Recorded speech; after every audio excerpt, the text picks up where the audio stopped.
Année 2008, ma remise en marche. J'aurais bien aimé croire que tout le monde de la secte que j'avais connu jusqu'à là m'énervait ou était méchant avec moi, mais c'était pas la vérité. Même chose avec mes parents, c'était plus facile de les détester. Mais la réalité, c'était que ils étaient là pour moi.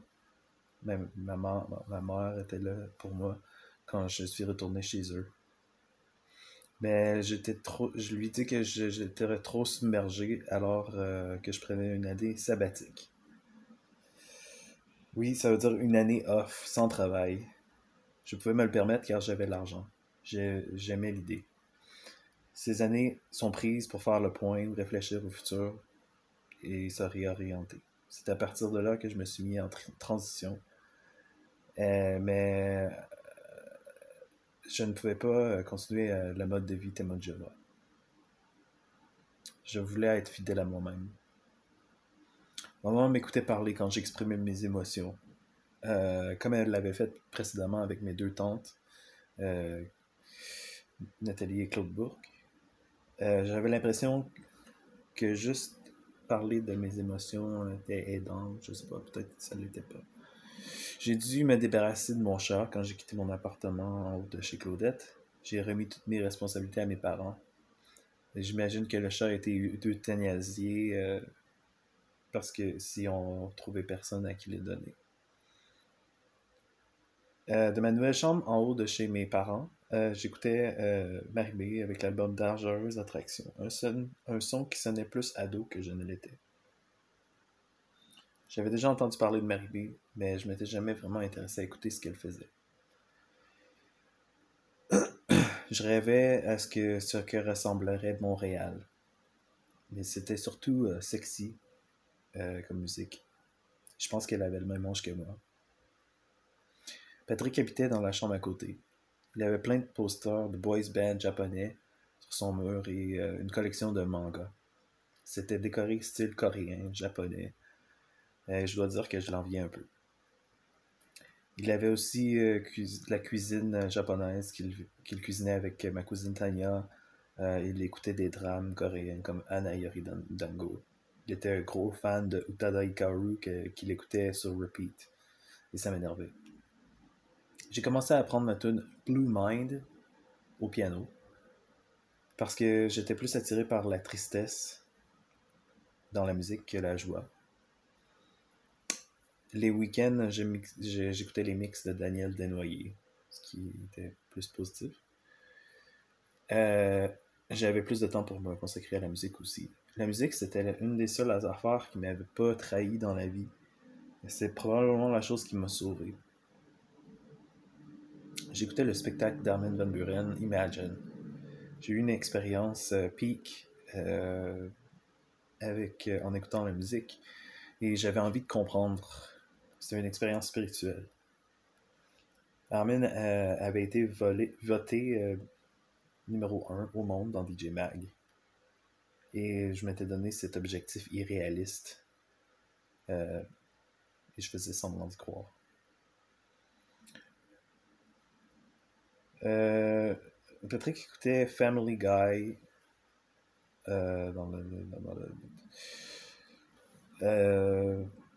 il écoutait des drames coréens avec sa boîte de Kleenex et pleurait. Il faisait une formation en infographie. Il avait fini le secondaire. Sa dernière année, il était arrivé en déguisant en femme chez nous avec du rouge à lèvres. Il voyageait avec des filles de l'école, mais je l'avais mis en garde contre les mauvaises fréquentations ruinent les bonnes habitudes. Maman aussi le mettait en garde de ne pas être ami avec Tanya parce qu'elle n'était pas dans la vérité. En 2008, je dormais la plupart du temps. J'étais en dépression. Je trouvais juste la force de prendre des marches. J'ai cessé toutes mes activités des témoins de Jéhovah. Je ne travaillais plus. J'étais en mode malade. J'écrivais de l'écriture automatique. J'essayais de concentrer mon esprit sur quelque chose pour pas tourner dans le négatif. Une fois quand j'ai partagé à maman, j'ai vu André, mon oncle exclu, qui est arrivé. Il venait visiter quand j'étais sur la balançoire. Bon, maman mettait une limite d'1 heure au début. Euh, pour le parlage. Euh,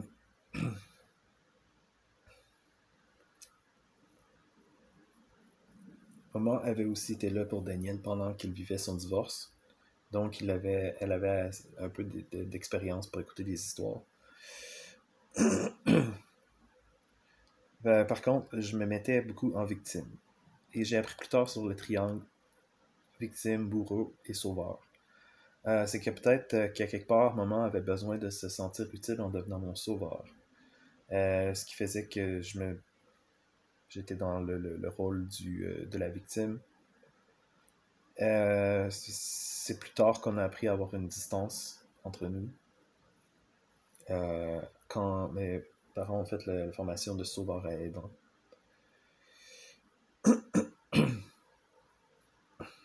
J'avais l'impression que maman avait besoin de quelqu'un à qui s'occuper. Euh, j'ai trouvé des Elle aussi a trouvé des hobbies dans la chambre avec la couture, mais elle était tout le temps là pour offrir son aide. Et même si mon comportement était douteux, pendant ce temps-là, on a rencontré Esther et j'ai commencé l'écriture automatique et c'était juste de la rage dans mes pages. Je vivais de la rage, de la tristesse, puis je dormais, puis je recommençais le lendemain. Je actais out. Ça m'a pris un peu de temps à savoir comment avoir le contrôle. Mon petit frère, j'imagine que ça l'a impacté aussi. Euh,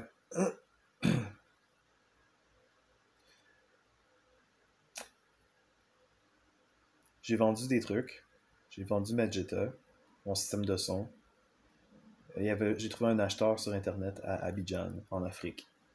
Et j'ai ramassé des boîtes à l'épicerie pour empaqueter dans le salon. Et c'était le bordel. Finalement, j'ai jamais eu l'argent. Je ne sais pas si le colis est rendu. J'ai perdu, euh, j'ai perdu le système de son qui était plusieurs mille pièces. Euh, la raison pourquoi je faisais ça, c'est parce que j'avais trop de propriétés pour être accepté à l'aide sociale. Pour avoir son premier chèque, on doit avoir en bas de, je me souviens plus comment, mais en bas d'un certain nombre d'argent pour pouvoir avoir accès à son chèque. Ce qui a fait que le gros de l'année, je n'ai pas eu accès à mon chèque et je devais vivre sur mes économies parce qu'il m'en restait trop dans mon compte. Mais après plusieurs mois, j'ai commencé à aller à la Saint-Vincent-de-Paul pour les dons alimentaires. Euh,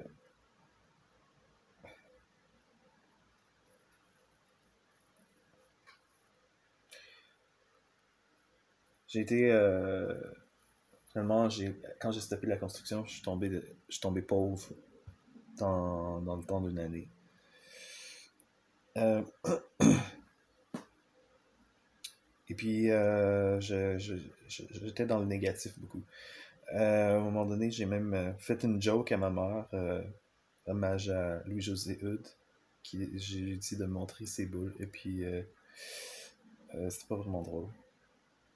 Mais c'est juste pour montrer à quel point j'étais dans le négatif et dans le down. Euh, j'ai commencé à apprendre le tag que la maladie mentale est un chemin vers plus d'authenticité. Il arrive quand il y a des parties importantes de soi qui sont ignorées. Et c'est pour cette quote que je veux être reconnu. Euh, J'avais cette dépression parce qu'il y avait des parties créatives de moi qui étaient pas exprimées. Et c'était un peu inspiré de Guy Corneau. Euh,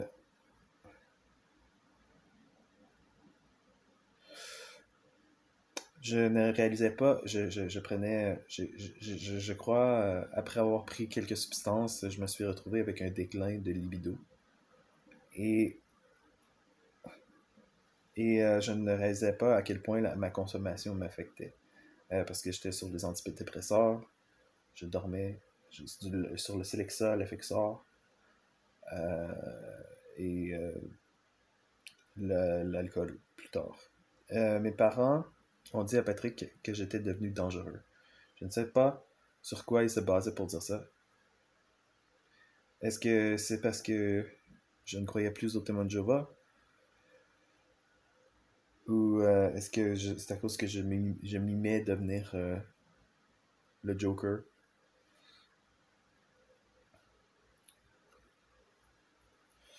Avoir à refaire, je serais parti plus doucement en écrivant une lettre pour expliquer qu'est-ce que je ressentais. Mais j'avais juste pas les outils dans ce temps-là. Et je pense que de grandir dans les témoins te prépare mal à ce genre de truc. Et maintenant, il fallait que je devienne un adulte. Je m'étais pas attendu à ça. Et aussi vieillir et mourir. C'est surprenant à quel point je manquais de patience et je pensais que pour être sexy, il fallait que je mette une distance entre moi et mes parents et vivre une crise de rébellion d'adolescence et me réconcilier plus tard, un peu comme j'avais déjà vu dans le film Une promenade inoubliable avec Mandy Moore. J'avais fait de mes parents des ennemis. J'aurais simplement avoir su, j'aurais simplement trouvé des moyens de vivre mon deuil. Euh,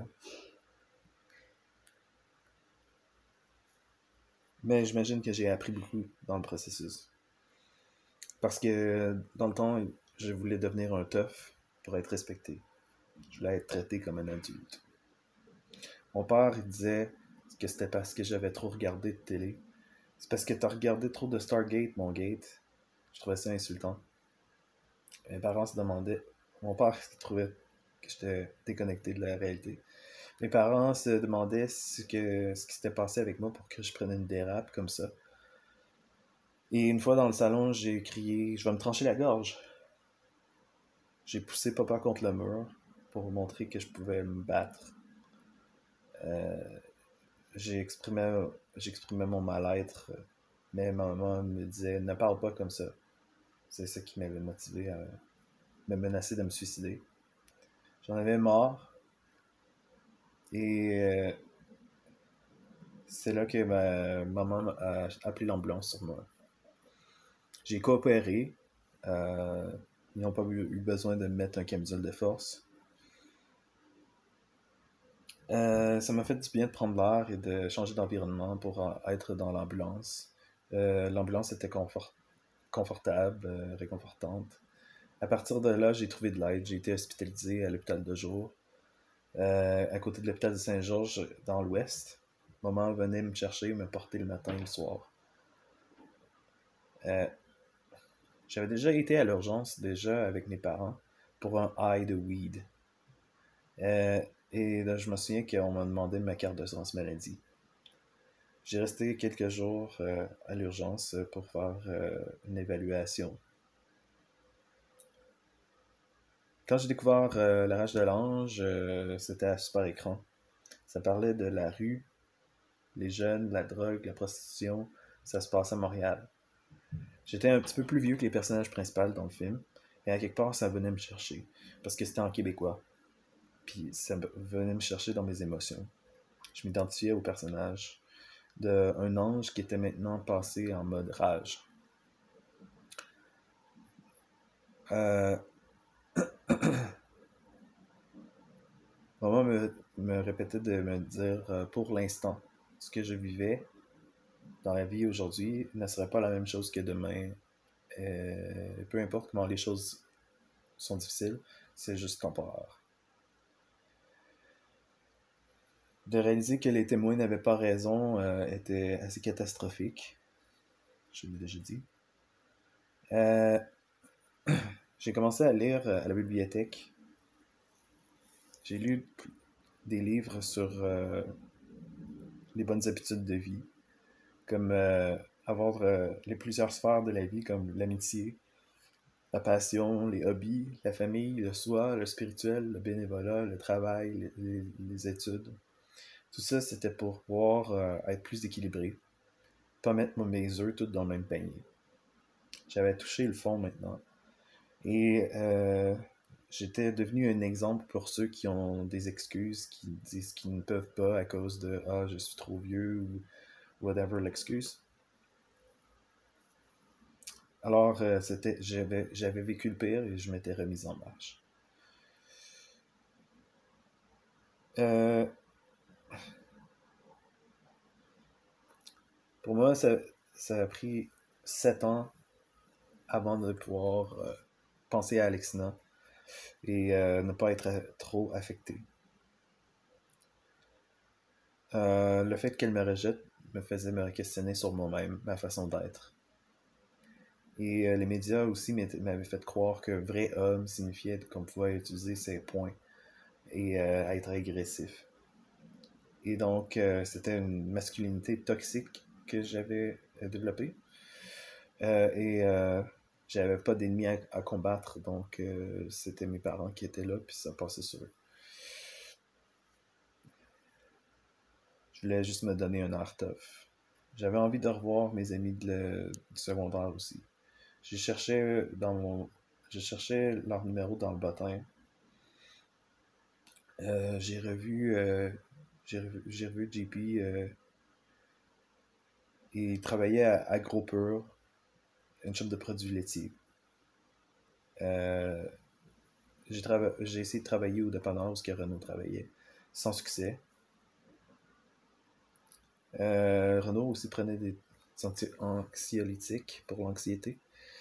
Et je me suis mis à aller à l'Entraque et au Duc, des bars à Beauceville, car je croyais que j'aurais pu rencontrer des gens que je connaissais. J'allais aussi sur la première avenue pour me faire des amis. Je parlais au ralenti à cause de l'effet des médicaments. Après que j'ai été excommunié, quand j'entrais dans la pièce, Patrick se levait et allait dans sa chambre pour m'éviter. J'étais rendu une sorte de monstre, plus qu'un humain. Je me léchais les lèvres comme le Joker dans Batman et je me parlais tout seul comme Gollum dans Le Seigneur des Anneaux. Euh, en repensant, aujourd'hui, je vivais de la peur, des attaques de panique, de l'anxiété. Euh, je croyais que peut-être j'étais possédé. J'étais dans l'horreur. Mais c'était toutes des émotions normales face aux situations que je vivais. Euh, Peut-être aussi à la force d'écouter Star Academy et les autres télé-réalités, je m'étais laissé convaincre que ma vie était trop banale. Et puis, je voulais vivre autre chose. J'ai aussi appris à avoir un lien avec mon côté ombre. Dans ma dépression, j'ai demandé à un moment qui était au chevet de mon lit, qu'est-ce qui te donne envie de vivre? En quoi la vie mérite d'être vécue? Elle m'avait dit la beauté de la nature, les animaux, le clos. Papa me payait le psy, ça coûtait cher. Encore là, je prenais plaisir à faire gaspiller l'argent à papa qui était durement acquis. Ça lui a coûté plus que 1000$ de thérapie. Euh, et j'étais content parce que je voulais lui montrer que son travail n'était pas aidant. J'essayais qu'on me déteste. Maman m'avait recommandé de voir une psy et j'aimais l'idée. Bien sûr que j'allais accepter l'aide. Euh, j'ai aussi gardé cette mentalité parce que j'avais j'avais appris de faire ça dans mon cours de par aidant au secondaire. Esther habitait à la Pocatière, c'était 2 heures de route et nous allions 2 fois par semaine. Une fois ou 2 semaines. Et papa conduisait, maman était là aussi. Maman disait que certains psys vont blâmer les témoins, alors que Esther en était une témoin, alors elle non.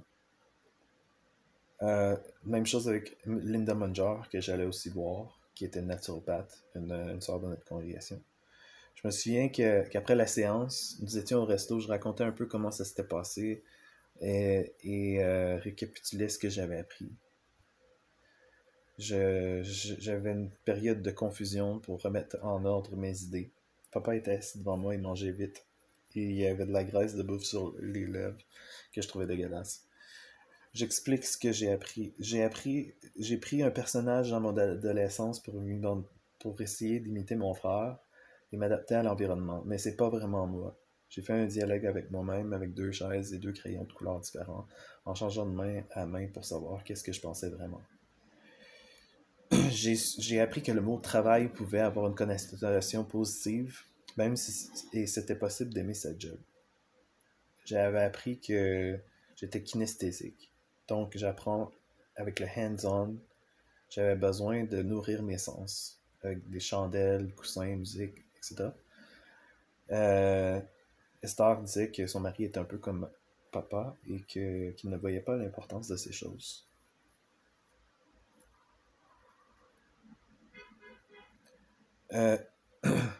Je lui reprochais beaucoup de m'avoir ramené sur la construction. Et j'insistais que c'était ça qui m'avait détruit. Je pense que cette situation dramatique a contribué à ce qu'il fasse une péricardite plus tard. Je reprochais aussi mon père de ne pas prendre la vérité assez au sérieux. Et je pense que c'est ça qui l'a incité de s'impliquer encore plus profondément dans la secte quand je suis quitté. J'ai commencé à voir Linda Manjar pour qu'elle me coach. J'avais été la voir pour qu'elle me donne un massage. Et elle m'encourageait pour poursuivre, elle m'avait déjà encouragé pour poursuivre mon rêve de devenir ostéopathe avant que je me fasse baptiser. Linda m'avait demandé de me laisser pousser les cheveux en arrière de ma tête pour faire des tests dessus. Et je l'ai fait et j'ai coupé une mèche de cheveux pour les tests, mais ça n'a rien donné de concret. J'avais de l'air tête en santé, tout était correct.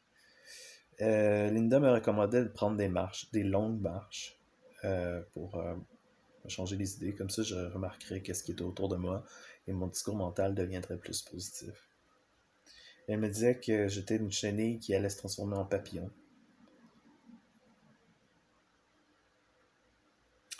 J'ai été à la papeterie Deb. Je me suis acheté des casse-têtes 3D et des chars à coller. J'en faisais en haut dans ma chambre en écoutant de la radio. Ça me distrayait. Au bureau du BS, j'y allais avec maman et je perdais patience. Je me demandais qu'elle faisait pour rester calme. L'attente était trop longue. Il manquait des documents. Maman disait que le truc pour avoir du BS, c'est de persévérer et de faire ce qu'on te dit. J'avais l'impression que pour avoir mon chèque, je devais convaincre que j'étais le plus malade possible. Que j'avais besoin de soins. Parce que les personnes les plus malades passent en premier. On ne prenait pas au sérieux et ça ne faisait qu'empirer les choses. Si j'aurais eu les bons intervenants autour de moi, je m'aurais évité beaucoup. J'ai appris plus tard de me calmer, peu importe la situation.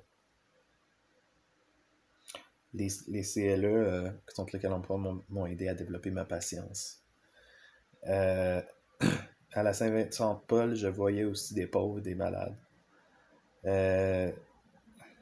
Certains me faisaient rire par leur habitude de parler ou de bouger.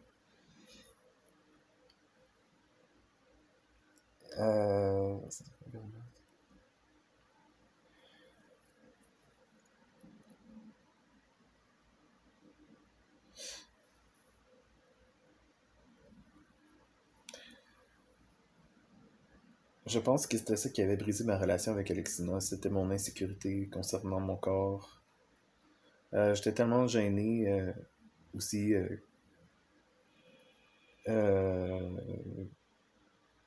J'avais pas rien à dire. Et quand j'allais à la piscine, je préférais garder mon t-shirt. Je pensais aussi que j'allais ressembler des modèles dans les magazines, dans les affiches de publicité plus tard. Je me comparais à ça, ça n'aidait pas mon estime non plus. Je me souviens d'avoir partagé mon amour pour la chanson Burn with Desire d'Armin van Buuren et Imagination de Jess. Je voyais des paroles qui me faisaient penser à ma relation avec Alexina, comme quoi tout était merveilleux dans mon imagination, mais dans les faits, c'était différent. Je voulais vivre mon deuil à fond. Je me souviens que j'avais été, avant de vendre ma Jetta, j'avais été écouter l'album Minutes to Midnight dans mon auto. J'avais aucune destination. J'étais allé jusqu'à proche de Saint-Joseph. À la guitare, j'apprenais des tunes de Cedar. Mais quand ma méga collection de CD avait disparu pour moi, c'était dur à prendre. J'avais des backups aussi, mais j'ai comme tout perdu à cause de la nouvelle technologie. Je savais qu'il y avait une spiritualité qui existait en dehors de la secte, parce qu'il y avait quelque chose de mystique dans la musique. C'était surtout Armin van Buuren qui m'avait mis sur cette piste, et je voulais comprendre ses techniques de création, comme je voulais comprendre la nature humaine. Ce que je me suis rendu compte plus tard, c'est qu'il n'y a pas de réponse, et puis c'est un mystère. Et aujourd'hui, je comprends que un mystère, c'est une réponse.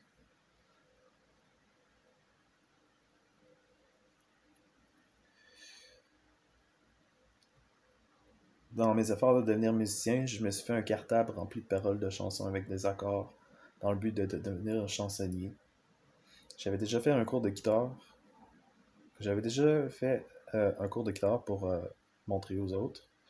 Alors, je me pensais pas si pire bon. Mais en réalité, j'avais beaucoup à apprendre. Euh, je me suis lancé dans les covers acoustiques, les covers québécois.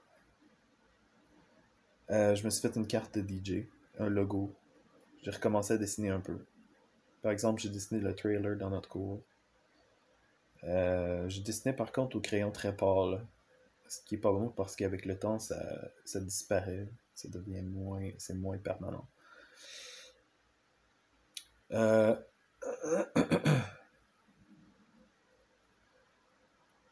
Papa m'avait dit que c'était important d'avoir un bon crédit. Et encore là, je voulais savoir pourquoi. Et puis je me suis mis dans des dettes pour avoir un mauvais crédit. Euh, je pense que c'était la haine envers moi-même, surtout, qui était présente. De la colère mal gérée.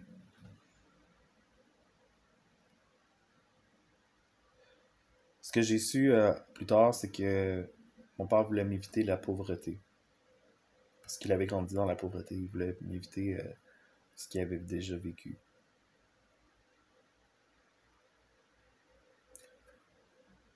Mais moi, j'avais toujours dit que je me contenterais du strict minimum.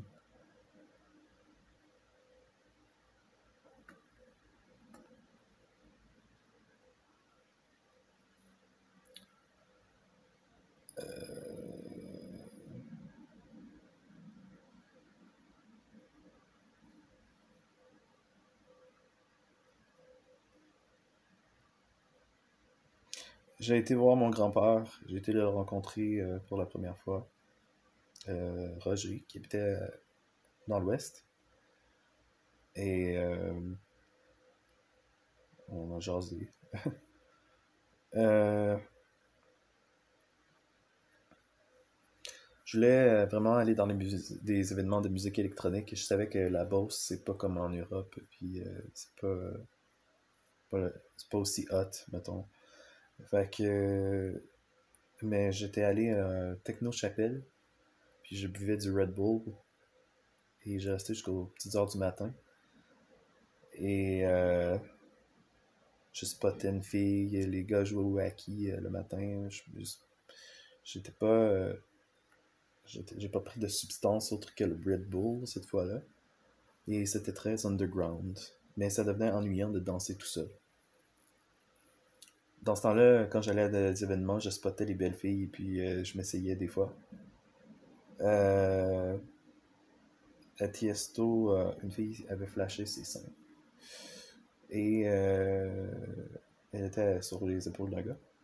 Et pour m'hydrater, je vais arracher les mains à une bouteille d'eau de quelqu'un pour boire. J'ai commencé le cardio box et le karaté. Les arts martiaux sont interdits dans les témoins. Je me suis fait teindre les cheveux 2 fois, en bleu et en rouge. Je me suis fait percer le sourcil comme le chanteur de Stain et Godsmack.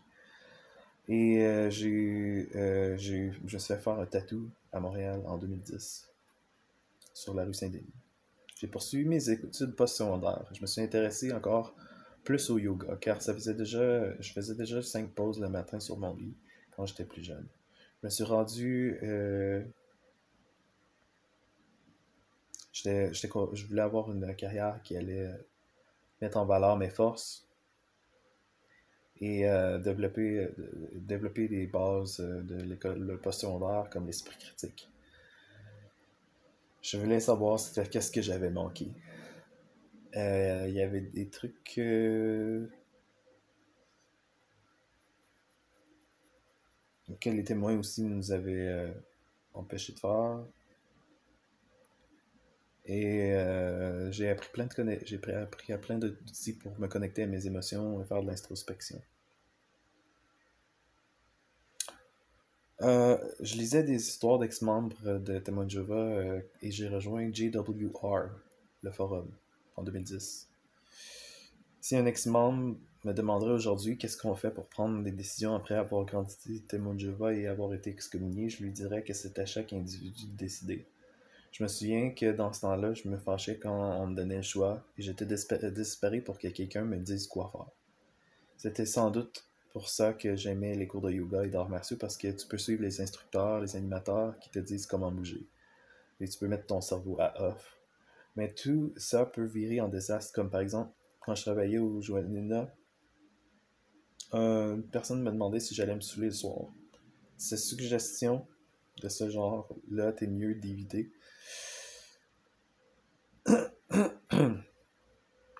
Mais ta conscience sait ce qui est bien et ce qui est mal. Euh, Même si dans les témoins, on t'enseigne que le cœur est traître. Il y a toujours des risques quand vient d'essayer un nouveau comportement.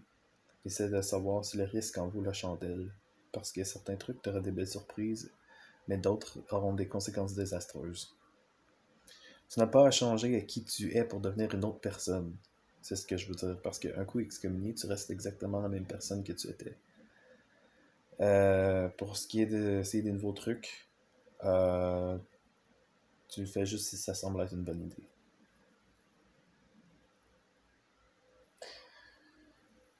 Tu deviens quasiment une meilleure personne après parce que tu ne suis plus les règles à moins que tu crois que c'est la bonne chose à faire. J'étais curieux de savoir c'était quoi être sous et je me suis saoulé une couple de fois et assez solide. Je n'arrivais plus à marcher droit, je me vomissais et ma consommation m'affectait plus que je le pensais. Je n'avais pas réalisé l'impact que ça avait sur ma santé et je m'en foutais et je voyais pas ça. Comment ne pas faire ça? Le lendemain de brosse, je voulais savoir comment c'était d'avoir la gueule de bois. C'est pas le fun pantoute. Et le monde qui sont sobres ne manque rien. En bar, certains disaient que c'était bien de boire socialement, mais ça devenait problématique quand tu buvais tout seul chez vous. Je me souviens d'avoir été veillé et certains prenaient quelques bières avant de se retrouver au bar pour ne pas avoir trop dépensé et avoir un certain buzz. Éric Lapointe avait raison quand il disait que les malheureux, c'est les malheureux qui veillent. J'ai été engagé chez Joannina en janvier 2009. J'avais fait l'entrevue avec Danny, le chef. Je pense qu'il connaissait ma parenté. Et c'était pour ça qu'il m'avait engagé. J'avais déjà travaillé comme livreur au Pizza Hut et en faisant un peu de vaisselle. J'aurais dû rester au Pizza Hut finalement. parce que la première avenue, c'était pas une belle place pour moi. Quand je livrais chez Joannina, je m'étais acheté une Acura Integra rouge, 2 portes, pas recommandée par les témoins de Jéhovah, pour remplacer ma Jetta. J'avais fait un mini accident avec aussi. Tout pour faire capoter mes parents. Je veillais à Beauceville, je m'arrangeais pour ne pas être trop sous pour conduire, mais des fois chez Joannina, j'avais assez bu que je ne pouvais pas conduire, j'avais dormi dans mon char. Euh, une fois, j'ai été chez Claudette en haut, où mon ancien logement était. Robert et Claude Jeunesse étaient là. Ils avaient emménagé à mon ancien appartement. Euh, il y avait des parties aussi avec mes oncles. On m'a offert une pilule, et puis j'ai refusé. Mes oncles, je devrais pas se dire c'est ici, mais bon. Euh,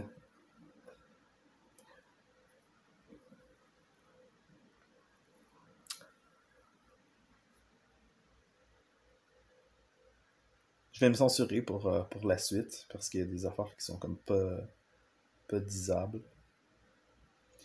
Donc, je poursuive la suite. Euh, donc, j'étais en séjour à l'hôpital de jour. Nous avions des lits avec des rideaux pour nous séparer. Le voisin pleurnichait, il s'était fait tirer une balle de fusil dans le pied par un policier. Je prenais un carnet à côté de moi pour y gribouiller des cercles, comme dans un film d'horreur. J'ai été à l'hôpital de jour, l'hôpital psychiatrique, pendant quelques semaines. C'était juste à côté de la grosse hôpital, celle où j'avais été à l'urgence, où j'avais resté au début. Ma mère venait me reconduire le matin et me chercher le soir. Nous avions de la relaxation guidée avant le dîner. Euh, le dîner était préparé pour nous et nous devions reporter le tray après. Il y avait du pain, du beurre, de la soupe, le plat principal, des viandes, pâtes, patates, légumes. Il y avait, juste avant, il y avait la relaxation de Jacobson. Donc, nous allions nous coucher au sol avec la lumière fermée, alors qu'il y avait une cassette qui nous disait de serrer les muscle par muscle, et se détendre. J'ai rencontré le psychiatre qui s'appelait Dr Leduc. Il était vraiment gentil avec moi, et plus vieux. Il disait qu'il aimait la musique et que j'avais du talent. Il m'avait entendu quand je jouais To Zanarkand sur le clavier en bas. Il m'avait dit que peu de personnes ont ce genre de talent. Je me souviens qu'il allait voir un concert. On était dans la salle d'attente avec mes parents pour le rencontrer. On s'attendait pour voir c'était quoi mon diagnostic. Parce que j'avais fait une psychose. On m'a dit que c'était une psychose, qui est une déconnexion de la réalité. Mais le docteur a dit que le seul diagnostic qu'il ait trouvé, c'était que j'avais une personnalité anxieuse. Et donc, j'avais pas de diagnostic. Et il m'a aussi dit que j'étais libre de prendre des médicaments et aussi de quitter les témoins si je voulais. J'avais pas encore réalisé ça. J'ai j'ai comme vu que j'avais le choix.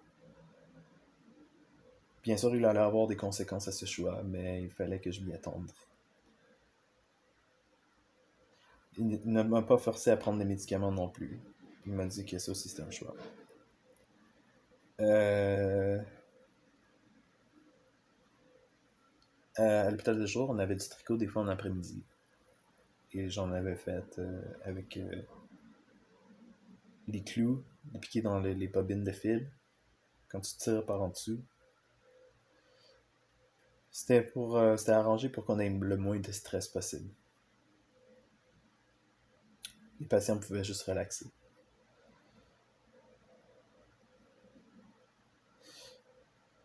C'était j'avais 23 ans quand j'ai été excommunié. Cette date était plus spéciale que celle de mon baptême. Je me souviens que je me levais. Euh,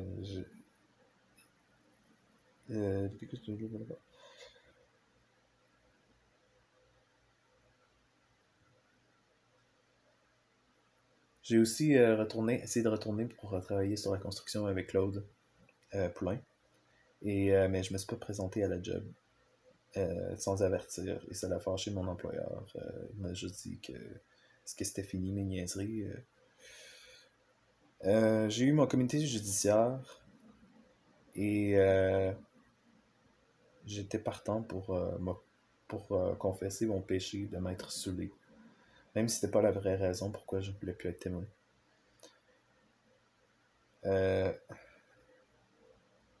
Comme ça, le blanc m'irait sur moi. C'était mon erreur. Mes parents disaient aussi que j'étais responsable de la discipline, d'être excommunié et de couper contact. Mais je prenais la bonne décision parce qu'il était grand temps que je quitte. Je pensais à Maggie Breton quand elle était partie. J'aimerais ça qu'on garde le lien. Je l'avais retrouvée sur Facebook et elle habitait à Montréal. Euh, je regardais les lieux pour le DJing à Montréal aussi sur Facebook. J'avais trouvé le Terrasse Pont Secours, le pique-nique électronique et j'étais intéressé à explorer ces lieux. Je me suis inscrit à un groupe de deuil au CLSC. C'était surtout des madames plus âgées qui faisaient le groupe. Et c'était sur plusieurs séances. Je pense que ça l'a aidé. Je voyais souvent des personnes prendre du mieux. C'était intéressant. Mais moi, c'était pas juste un deuil que je vivais. Il n'y avait pas vraiment d'expertise sur les sectes. J'étais fasciné par la transformation de comment une personne pouvait devenir différente. Je voyais par exemple les personnes prendre plus de couleurs dans le groupe, avoir un sens de l'humour qui revient. Ça m'est arrivé à moi aussi parce que trop de dark, ça s'annule.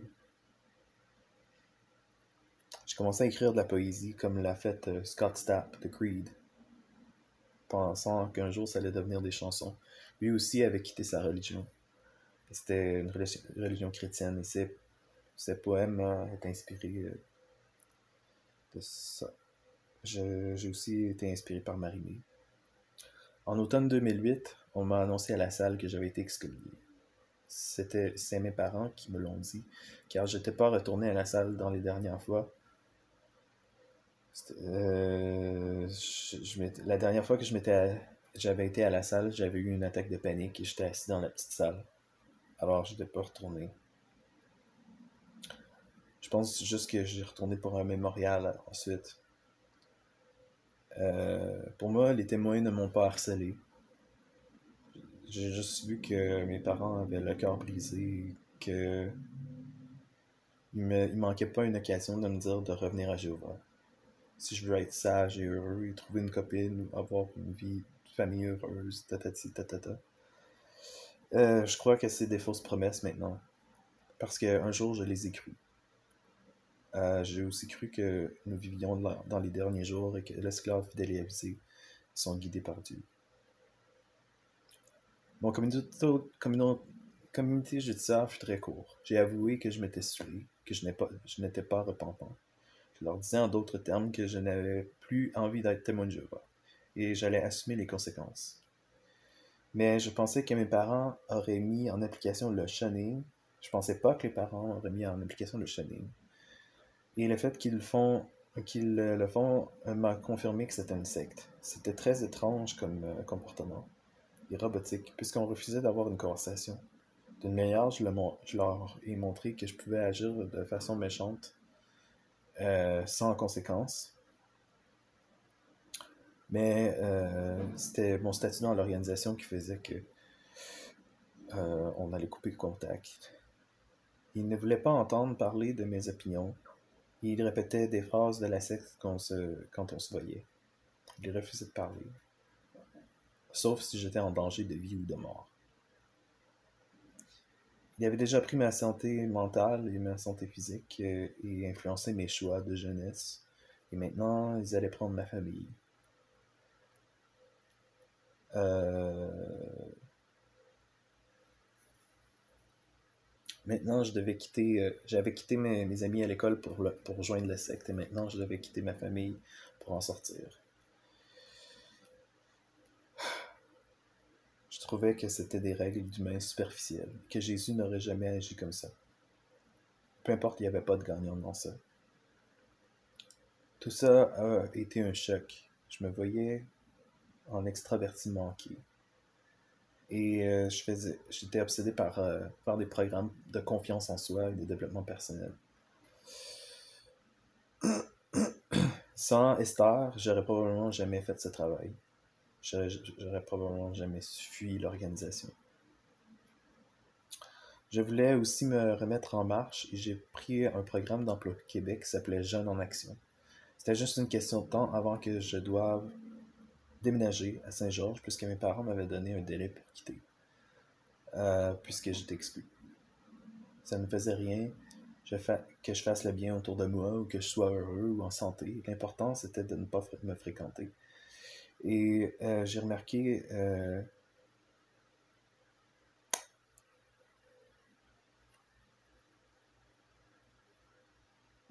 que même si j'avais pris confiance en moi ou des succès, ils s'éloignaient encore plus.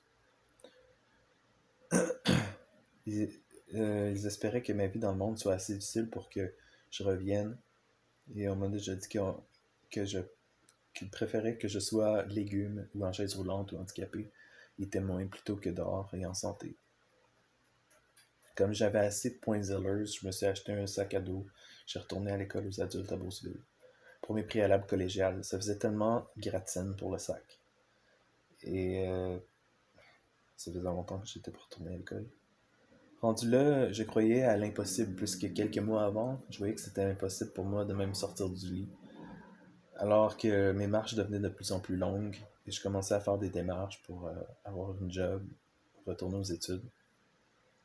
Au début, c'était l'école aux adultes de Beauceville. L'école Laval était familière, puisque c'était par là que j'étais passé quand je marchais la Côte-Fraser, quand j'allais au primaire, parce que c'est la même école que... C'est l'école voisine de l'école primaire. L'école aux adultes était au deuxième étage. Je me souviens qu'au break, j'allais dehors, il y avait les autres, mais je n'arrivais pas bien à socialiser. Parce que les habiletés sociales de la secte sont vraiment différentes.